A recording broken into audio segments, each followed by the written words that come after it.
what happened to Michon's Smokehouse at the Kitchen Nightmare. This the one I seen the other night when Ramsey was raising hell. That woman that's fine as hell. What's that girl's name? Here, with the smoked meat. She was in Atlanta, I think. Let's check it out. Who doesn't love some good Southern barbecue? College Park, Georgia, on the outskirts of Atlanta, is home to Michon's, a family-run barbecue restaurant. It initially enjoyed success as Al, the patriarch, was a skilled restaurant operator. But things took a sudden turn when Al's health deteriorated, forcing him to stay away from the restaurant. He had hoped to have his daughter, Natalie Michon, after whom the restaurant was named, take over control of the restaurant. Unfortunately, she hasn't shown the same skill. That girl was gorgeous, boy. As her father in running the place. The restaurant began cutting corners, such as preparing food days in advance and then reheating it in the microwave, rather than I don't know about that. I don't know about that. No. Is there anything today that I ate that wasn't microwaved? The salad. You fucking don't know. Even worse, Natalie seems somewhat oblivious to the problems plaguing restaurants. As a result, she lacks a respect of the staff. Well, I think it's fine, but that's right. Your name is only on the building. Get it right. The quality and standards have declined at what was once a fine establishment, leading to unhappy customers in a struggling restaurant. Pretty soon, they said they had seafood too. I didn't pay that no attention. $200,000 in debt. Thank you. I was ashamed of trying. Oh yeah, she was cute too. Before What's Ramsey her name? gets to the restaurant, Al requests an off-site meeting first. There, Chef Ramsey learns about the problems plaguing Michon's. However, he's curious how Al has kept up with the situation while being homebound due to a collapsed lung. Al reveals that is rough. He continues to monitor his restaurant through a network of surveillance cameras. 18 cameras to be exact. All about strutting in the kitchen. All about that. What was that? Ramsey then I'm about homeboy strutting in the kitchen. Firsthand. He is warmly greeted by Natalie and her mother, Gay. When he inquires about Natalie's role in the restaurant, she mentions she handles HR and tends to stay in the back a lot. This response takes Ramsey aback that someone whose name is on the building would be taking such a casual attitude her cute to the whole self. situation when they are $200,000 in debt. Natalie feels upset by what she perceives as disrespect in her own restaurant. Following that brief but somewhat awkward introduction, Ramsey decides to sit down and sample the food for himself. He is greeted at the table by his server, Tadisha. Ramsey that's what her name is, okay. Complimenting her on her hair. You ain't never seen a beautiful, thick black girl like me, so that's what that was. When Ramsey asks Tadisha about the number Ramsey one ain't ready for that in the yet. restaurant, she immediately cites management. However, she draws a blank when Ramsey inquires about Natalie's exact role at the restaurant. Eager to sample the cuisine, Ramsey decides to order. I'd be up there at that restaurant every day, just to see them. Informs him is no longer offered because the chefs dislike peeling potatoes. Ramsey is taken aback by this, but before he has time to ponder further, his first dish arrives: the smoked chicken wing, purportedly made that morning. Although he enjoys the sauce, he finds the inside dry. It's soon revealed because wings are popular as hell. There's the hot wings, barbecue, smoke, whatever, fried wings, you know. But yeah, you know, Ram, you know, he's if something's off, you know, there's gonna be some fireworks in that kitchen or that restaurant. that these were actually yesterday's wings, confirming Ramsey's suspicions that they weren't prepared that day. He's like a psychic His when it next comes to that stuff. A gourmet salad, smoked chicken, comes with rotten tomatoes. This revelation, however, doesn't seem to surprise Tadisha in the least. Have you seen the kitchen? They don't care. She just looks disgusting. Are the ribs, which both look and taste dry. And the ribs, cornbread, really dry, like the Sahara Desert on the plate.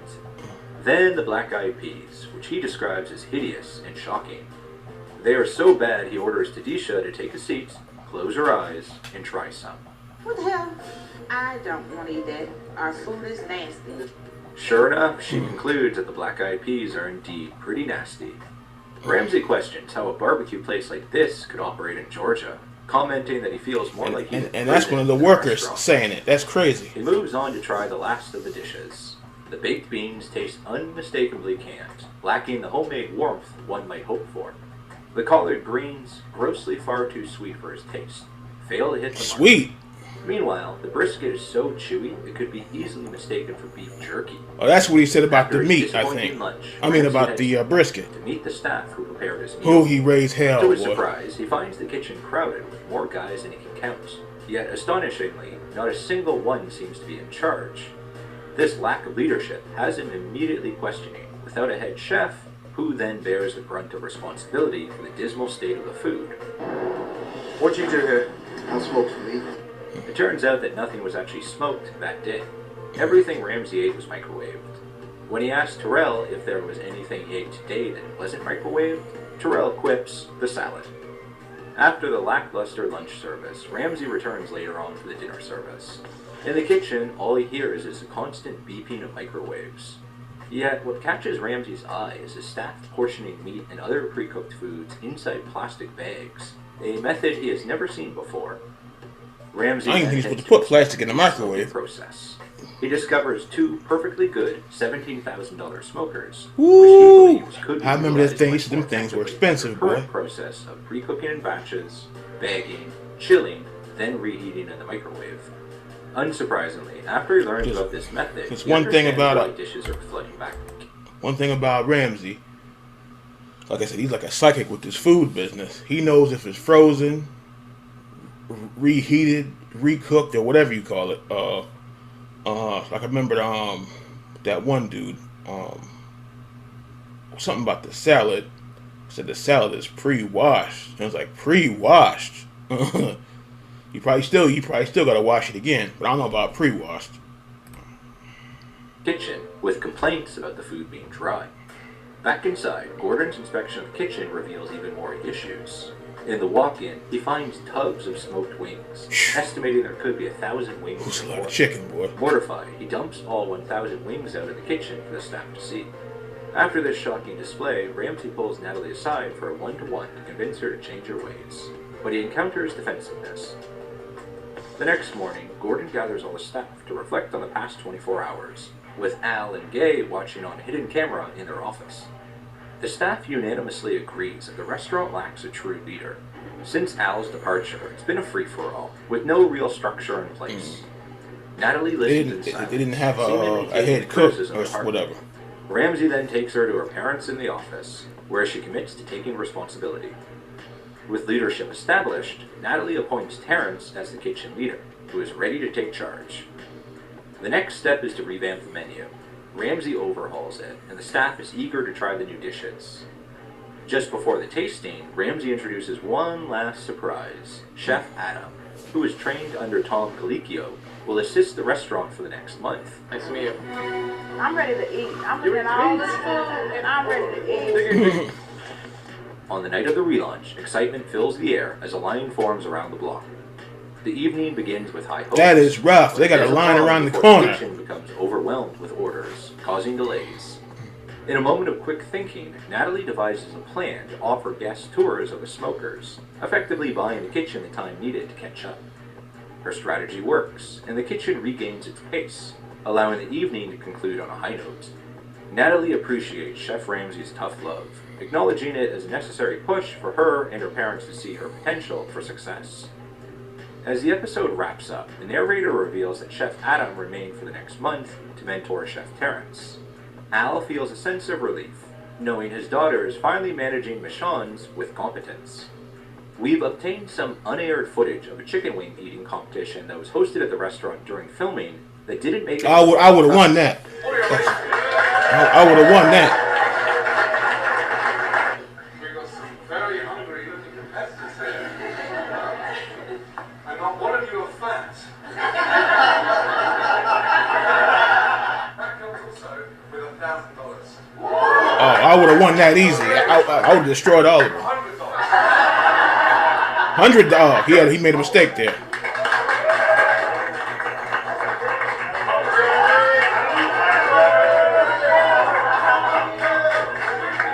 What's that woman doing? What was she doing? I thought she was just digging into that man's plate. I thought, what the hell was she doing?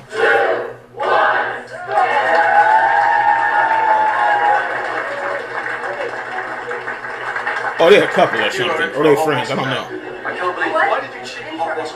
I'm in for a hot bottle. That means a tell-off. Oh. You got this on fire. I'm just saying. You should just dig into that man's plate, though. A local TV film crew was on scene to interview Chef Ramsay at the end of the episode. Just finished taping Chef Gordon Ramsay's Kitchen Nightmares. We are on location at Michon's. They have the most amazing smokers in there. So you walk into a smokehouse and you expect ribs, chicken and wings to be freshly cooked. Yes. I had wings and ribs that were days old. I don't expect that here. You think of Atlanta, you think of Georgia, you think Right. of wings, you think of barbecue, smoked meats. Specialties, yeah. Yeah, So do you think they're ready now? Do you think they're going to be a good competitor where the smokehouses are concerned? It's family run.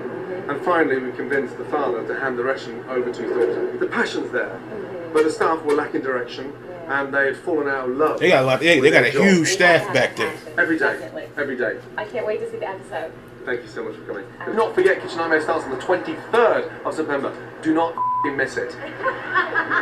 In fact, things were going so well for Michon's that the family decided to open a second location, this time in downtown Atlanta.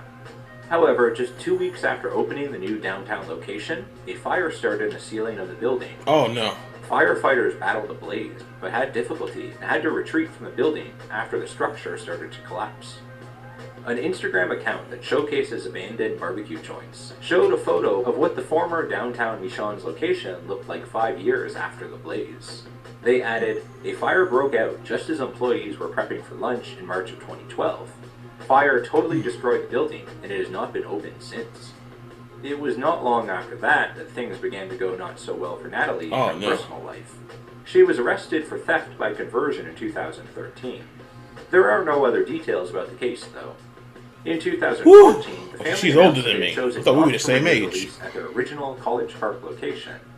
They were rebranding as Michon's Barbecue Bistro and would try their luck at a new downtown Atlanta location.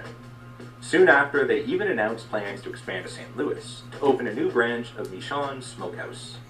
This restaurant represents a homecoming for the family, as they previously owned a barbecue joint there in the 1990s before relocating to Atlanta. The new St. Louis location at the corner of 10th and Washington was ready to go by the summer of 2014. The restaurant had all the signage up front. The interior was completely ready to go. The social media pages were all created, and finally, staff were brought in for training. However, it appears that they hit a bump in the road, and the St. Louis location never actually opened its doors for business. It is unclear why it didn't open, as Natalie or the family never made a public comment to the best of my knowledge. A server who was supposed to work there said, "I wasted 2 weeks of my life driving and training there. I was promised a paycheck from the owner. I am not alone in this situation either. About 30 workers are in the same boat as I. Months later, I am still in the dark. I have now been forced to take legal action. Please support me and my fellow coworkers that have been lied to, played by, for not giving Michon's your business." Meanwhile, back in Atlanta, their newly opened downtown location wasn't receiving the best reviews online either. A reviewer who had frequented the old College Park location featured on Kitchen Nightmares observed that the site was previously a Quiznos sub shop and remained largely unchanged, giving it a fast food ambiance. Disappointed, she predicted the place wasn't going to make it. Most reviewers criticized the drop in flames, Let me guess, it's gone. contributing to a mere 2.7-star rating on Yelp. In 2015, the downtown Michon's location closed, signaling the end of Michon's restaurants, although they continued to cater events. Damn it. Sadly, in November of 2018, Al passed away. His online memorial I heard page features a something about section that. for comments, where several Kitchen Nightmares viewers have shared their memories of seeing him on TV. The building that once housed Michon's College Park location was transformed into Pig and Pints in 2014, known as a modern meat and three offering classic Southern comfort food. Sadly, they only lasted 4 years, closing in 2018. Following that, the location then became an Ethiopian restaurant named Olb, which enjoys considerable success and great online reviews. Regarding the rest of Michon's staff, Tadisha has stood out online for her classic one-liners in the episode. At least there should be more. Why did they join? Because it's bootleg. Bootleg? They just don't care. She shared on her YouTube page that she became a mother at 14 and had 6 children by the age of 23. Whoa! She proudly stated that none of her children became teen parents, a testament to her strength as a single mom. She mentions her Talking about appearance her, the of other 9 girl. years, and concludes with, "Against all odds, I made it out of the hood." On Facebook, she announced that she has been happily self-employed for the last 2 years, finding relief in not having to work for someone else. Now residing in Chicago, her story continues to inspire hope. Little information is available And she got little on me. apart from a LinkedIn profile which hasn't been updated in a while. Similarly, information about other staff members, such as the kitchen crew, is scarce. However, I hope they're all thriving in their professional and personal lives. Turning our attention to Natalie Michon Wilson, what has become of her post-restaurant closure? On her LinkedIn, she shares, "After she's still on retiring from IG, the I restaurant think. industry, I sought freedom, and that is exactly what I found. I can show you how to earn a 6-figure income part-time." After venturing into the travel and marketing sectors, she founded her own company, Airtight, the first document storage company designed to be user-friendly, secure, shareable, and empowering for those previously without a voice, until now. Then, in January of 2023, she launched Change Her, with a mission statement of, "Never watch someone else build an empire when you have the power to build your own." Michon's conclusion reminds us to savor the temporary wonders of the culinary world. That's something, boy. Because I always want to go up there and see something. Go up there and see her gorgeous self. Her and what's her name? And then just smoked meat, the meat, the ribs and the chicken, and they didn't mention butter beans. I just noticed that, and they didn't mention the rice and beans. I said black eyed peas. But I'm talking about the. So I know 2 different things: butter beans, lima beans. But yeah, he had ribs in 100 years. But I had a feeling it was gone. And I hate that. 'Cause you want to see him winning everything, like the other restaurant that was in England or something like that, and sucks. But that contest, I think he said a mistake. It wasn't 1,000. It was 100. They all would have lost. Like on Hey Arnold, when that kid passed out face first in his plate. That's how they would have fell. They would have lost. I'm telling you. Came the wings. Forget about it. Because if you can eat a whole bag, that's nothing.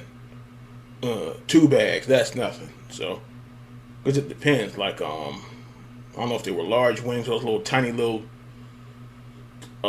things the size of a pinky. But yeah, they would have got destroyed.